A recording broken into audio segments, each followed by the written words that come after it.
आज हम एक समसामयिक विषय शिमला समझौते पर चर्चा करेंगे। ये शिमला समझौता क्या है, पहले ये जान लें। 2 जुलाई 1972 को भारत और पाकिस्तान के बीच हिमाचल प्रदेश की राजधानी शिमला में एक समझौता हुआ था। और इस समझौते को क्योंकि शिमला में हुआ था, इसलिए इतिहास में इसे शिमला समझौता के नाम से जाना जाता है। अगर बात करें तो इस पर हस्ताक्षर करने वाले भारत की तरफ से तत्कालीन प्रधानमंत्री श्रीमती इंदिरा गांधी थी और उस समय के पाकिस्तान के राष्ट्रपति जुल्फ़िकार अली भुट्टो थे। और इस समझौते का मुख्य उद्देश्य था दोनों देशों के बीच संबंधों को सामान्य बनाना और शांति स्थापित करना। अब ये बात उठती है कि ये शिमला समझौता समसामयिक कैसे हो गया, ये चर्चा में क्यों आ गया। तो इसके बारे में अगर मैं बात करूं तो 22 अप्रैल 2025 को जब जम्मू कश्मीर के पहलगाम की बैसनर घाटी में जो आतंकवादी हमला हुआ, उस आतंकवादी हमले के बाद भारत ने पाकिस्तान के साथ किए गए सिंधु जल समझौते को निलंबित कर दिया। इसी के प्रत्युत्तर में, इसी के रिएक्शन में पाकिस्तान ने इस शिमला समझौते को निलंबित करने का फैसला किया।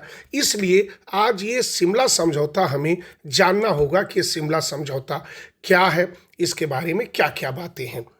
अगर हम शिमला समझौते की बात करें तो शिमला समझौते में 2 व्यक्तित्व उभर कर सामने आता जिसने शिमला समझौते पर हस्ताक्षर किया था। एक तो श्रीमती इंदिरा गांधी और दूसरा पाकिस्तान के राष्ट्रपति जुल्फ़िकार अली भुट्टो। अगर हम बात करें तो पहले इन दोनों व्यक्तित्वों के बारे में भी हम संक्षेप में जान लें और इसके बाद हम शिमला समझौते के बारे में जानेंगे। अगर मैं वहीं जुल्फ़िकार अली भुट्टो की बात करूं तो इनका जन्म 5 जनवरी 1928 को लारकाना जिले में हुआ था और इनके पिता का नाम शाहनवाज खान भुट्टो था। इनकी माता का नाम खुर्शीद बेगम था। अगर बात करें तो अपनी प्रारंभिक शिक्षा दीक्षा पूरी करने के बाद ये बाद में पाकिस्तान की राजनीति में सक्रिय हो जाते हैं और इन्होंने एक पाकिस्तान पीपुल्स पार्टी का गठन भी किया। और ये पाकिस्तान पीपुल्स पार्टी का गठन ही नहीं किया, ये मात्र जब 34 वर्ष की उम्र इनकी थी तभी ये पाकिस्तान के विदेश मंत्री बन गए। ये अच्छे वक्ता थे। वहीं पर बात करें तो 1971 में ये पाकिस्तान के राष्ट्रपति भी बने और वहीं पर 1973 की बात करें और 1973 से लेकर 77 तक ये पाकिस्तान के प्रधानमंत्री भी रहे। अगर जुल्फ़िकार अली भुट्टो की बात करें तो इनको एक राजनीतिक षड्यंत्र के तहत इनको फंसा दिया गया और 4 अप्रैल 1979 को रावलपिंडी में इनको फांसी की सज़ा दे दी गई। लेकिन अगर मैं बाद में करूं तो 2024 में पाकिस्तान की सुप्रीम कोर्ट ने इस बात को गलत साबित किया कि निश्चित है जो रावलपिंडी में उस समय जुल्फ़िकार अली भुट्टो को फांसी की सज़ा दी गई थी, कहीं न कहीं सुप्रीम कोर्ट ने कानूनी प्रक्रिया का पालन ठीक ढंग से नहीं किया था। बाद में इन्हें पाकिस्तान के सबसे बड़े सम्मान निशाने पाकिस्तान से भी सम्मानित किया गया। अगर मैं जुल्फ़िकार अली भुट्टो की बात करूं तो इनकी पार्टी का दबदबा आज भी पाकिस्तान में बहुत ज़्यादा है, क्योंकि इनकी बेटी खुद बेनज़ीर भुट्टो पाकिस्तान की प्रधानमंत्री रहीं और इनके जो दामाद आसिफ अली जरदारी थे वो 2 बार पाकिस्तान के राष्ट्रपति भी रहे। और इस तरह से दबदबा आज भी पाकिस्तान पीपुल्स पार्टी का पाकिस्तान में है। वहीं पर अगर जुल्फ़िकार अली भुट्टो की बात भारत के परिप्रेक्ष्य में करें तो भारत के परिप्रेक्ष्य में जुल्फ़िकार अली भुट्टो का दृष्टिकोण बहुत अच्छा नहीं था। वो ये कहते थे हम नमक खाकर भी परमाणु बम बनाएंगे और अगर भारत से हमको हजारों साल युद्ध करना पड़े तो भी हम उसके लिए तैयार हैं। अब बात हम श्रीमती इंदिरा गांधी की करते हैं। इनका थोड़ा संक्षिप्त परिचय जान ले। इनका जन्म 19 नवंबर 1917 को प्रयागराज में हुआ था। अगर मैं बात करूं तो इनके पिता का नाम जवाहरलाल नेहरू और इनकी माता का नाम कमला नेहरू था। ये अपनी प्रारंभिक शिक्षा दीक्षा पूरी करने के बाद ये धीरे धीरे अपने पिता के साथ राजनैतिक कैरियर इन्होंने शुरू कर दिया। बाद में लाल बहादुर शास्त्री की मृत्यु के बाद 1966 में ये देश की प्रथम महिला प्रधानमंत्री बनी और 1966 से लेकर 1977 तक ये देश की प्रधानमंत्री बनी रही।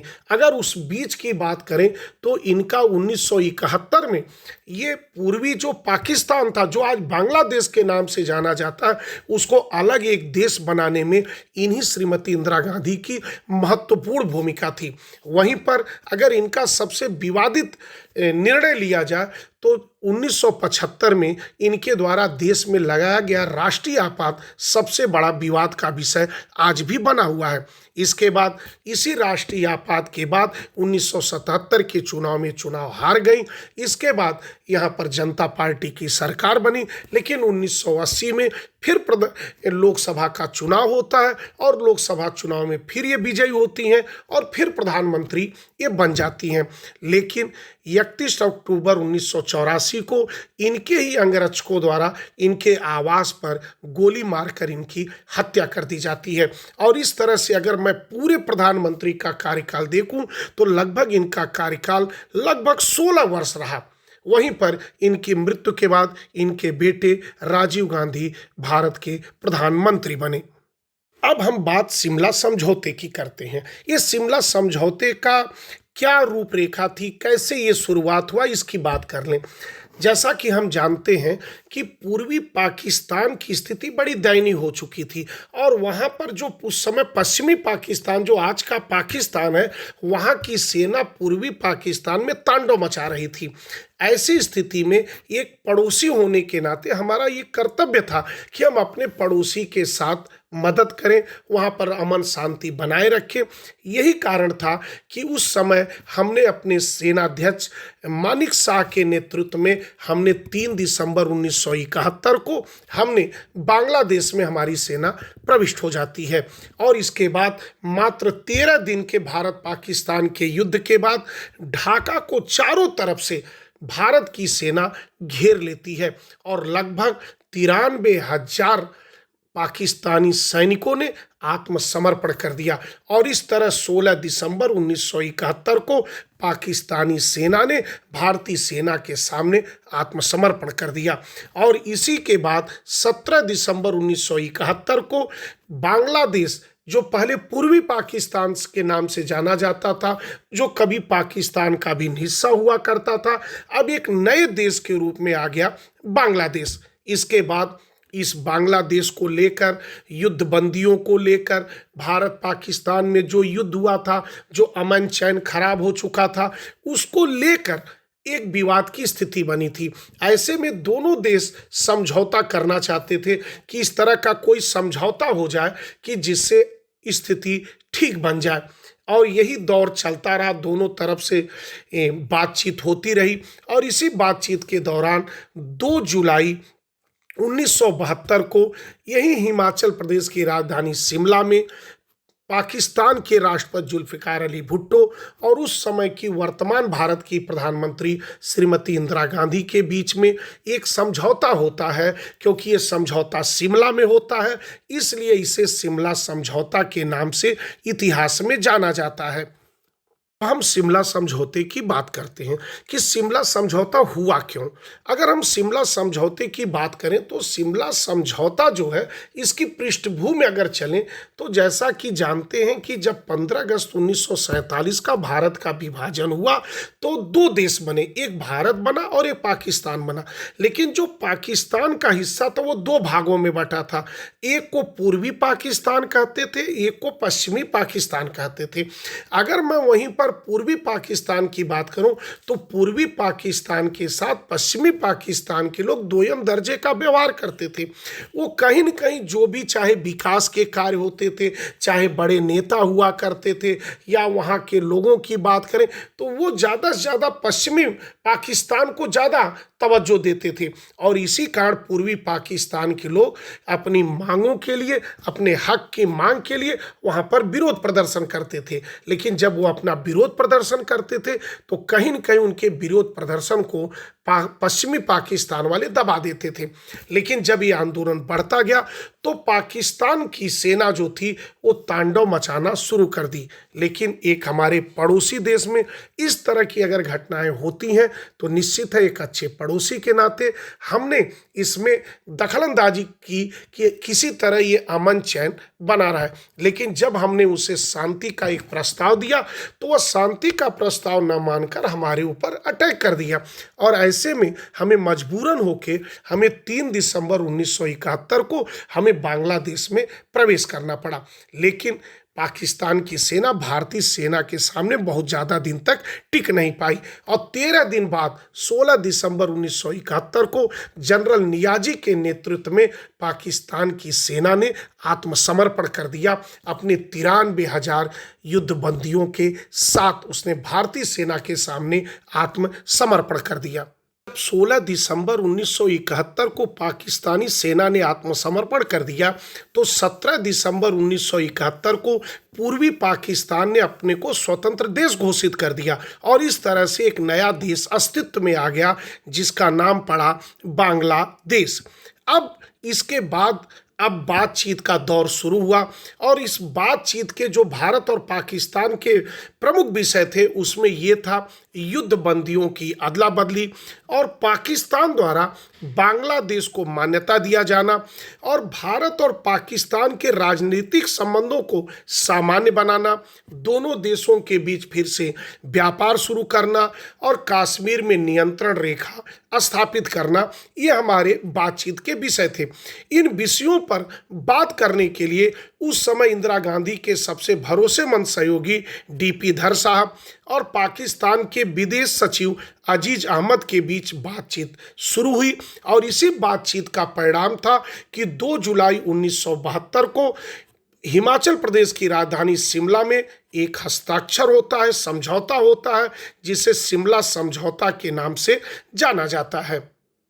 अब हम बात शिमला समझौते में हुए बिंदुओं की करते हैं कि उसमें क्या क्या समझौता हुआ था। तो मुख्य बिंदुओं की चर्चा इस तरह से है। अगर मैं पहले बिंदु की बात करूं तो दोनों देश एक दूसरे के विरुद्ध कभी बल का प्रयोग नहीं करेंगे। अगर मैं दूसरे बात करूं तो दोनों के बीच अगर कभी विवाद होता है तो ये दोनों मिल बैठ के द्विपक्षीय वार्ता से उस मामले को सॉल्व करेंगे, किसी तीसरे मध्यस्थ को नहीं लाएंगे। वहीं पर अगर तीसरे बिंदु की बात करें तो भारत और पाकिस्तान दोनों की सेनाएं अपने अपने प्रदेशों से जहां आई हैं वहां पर वापस चली जाएंगी और दोनों देशों ने जो 17 दिसंबर 1971 की युद्ध विराम रेखा को किया है उसी को हम एलओसी के रूप में मान्यता देंगे। वहीं पर हम विज्ञान और संस्कृति के क्षेत्र में आपसी योगदान करेंगे, आदान प्रदान करके एक दूसरे को प्रोत्साहित करेंगे। वहीं पर अगले बिंदु की बात करें तो हम एक दूसरे को आवागमन की सुविधा देंगे ताकि दोनों देश के लोग आसानी से आ जा सके। वहीं पर अगले बिंदु की बात करें तो व्यापार और आर्थिक सहयोग फिर से स्थापित किए जाएंगे। अब हम बात शिमला समझौते की बात की कर रहे हैं। जब 2 जुलाई 1972 को ये शिमला समझौता हो गया तो भारत में इसको लेकर 2 फाड़ हो गया। एक कुछ लोग समर्थन कर रहे थे, कुछ लोग इसका विरोध कर रहे थे। जो लोग विरोध कर रहे थे उनका ये कहना था कि भारत इस युद्ध को जीत चुका था, ऐसे में उसने जीती हुई बाजी हार गई क्योंकि उसने युद्ध बंदियों को वापस कर दिया, जितनी भूमि जीता था उसको वापस कर दिया और जहां तक पाकिस्तान आगे बढ़ चुका था उसी को एलओसी मान लिया, अर्थात हम जीती हुई बाजी भी हार गए। वहीं पर जो लोग इसका समर्थन कर रहे थे शिमला समझौते का, उन्होंने कहा कि हमने द्विपक्षीय वार्ता वाला जो बिंदु रखा है, अब इस तरह से पाकिस्तान बाध्य हो गया है कि कहीं भी ये कश्मीर के मुद्दे को या किसी भी अंतर्राष्ट्रीय मंच पर ये नहीं उठा पाएगा। इसलिए अगर हमने कुछ हारा भी है तो हमने बहुत कुछ जीता भी है। तो इसको लेकर दोनों पक्ष बने हुए हैं। अब प्रश्न ये उठता है कि ये शिमला समझौता, ये 1972 का शिमला समझौता इस समय ये चर्चा में क्यों आ गया? अगर मैं इसकी बात करूं तो 22 अप्रैल 2025 में जब जम्मू कश्मीर के पहलगाम की बैसनर घाटी में जो आतंकवादी हमला हुआ था, उसमें भारत ने पाकिस्तान के साथ जो सिंधु जल समझौता किया था उस पर उसने निलंबन की कार्रवाई की, यानी सिंधु जल समझौते को रोक दिया, यानी पानी देना उसे बंद कर दिया। और उसी के प्रत्युत्तर में, उसी के रिएक्शन में पाकिस्तान ने कहा कि इस तरह पानी रोकना ये युद्ध की कार्रवाई होती है, इसलिए मैं जो शिमला समझौता 1972 में हुआ मैं उसको भी सस्पेंड करता हूं। लेकिन कई लोगों के मन में ये होता है कि शिमला समझौता को पाकिस्तान ने क्यों सस्पेंड किया, उससे वो क्या ये अचीव करना चाहता है। अगर मैं इसकी बात करूं कि वह क्यों करना चाहता है तो एक उसमें जो मुख्य क्लास था द्विपक्षीय वार्ता, जो द्विपक्षीय वार्ता वाली बात थी उसमें यह था कि हम किसी भी मध्यस्थ को नहीं लाएंगे, जो हमारे बीच का विवाद होगा हम लोग मिलजुल कर सुलझाएंगे। तो कहीं न कहीं ये भारत को नीचा दिखाने के लिए कि अब हम द्विपक्षीय वार्ता को नहीं मानेंगे, हम ऐसे मुद्दे को, जो कश्मीर ऐसा मुद्दा है, हम अंतर्राष्ट्रीय मंच पर उठाकर भारत को नीचा दिखाने का प्रयास करेंगे। और इसी कारण वह बार बार इसको कह रहा कि हम शिमला समझौता को मानने से इनकार कर रहे हैं, अर्थात वह अंतर्राष्ट्रीय मंचों से यह दिखाना चाहता है कि भारत उसके साथ गलत कर रहा है। इसी के साथ आपको मैंने शिमला समझौते के बारे में कुछ बातें बताई, आपने बहुत कुछ सीखा भी होगा। इसी के साथ अब मैं अपनी वाणी को विराम देता हूँ। बहुत बहुत धन्यवाद।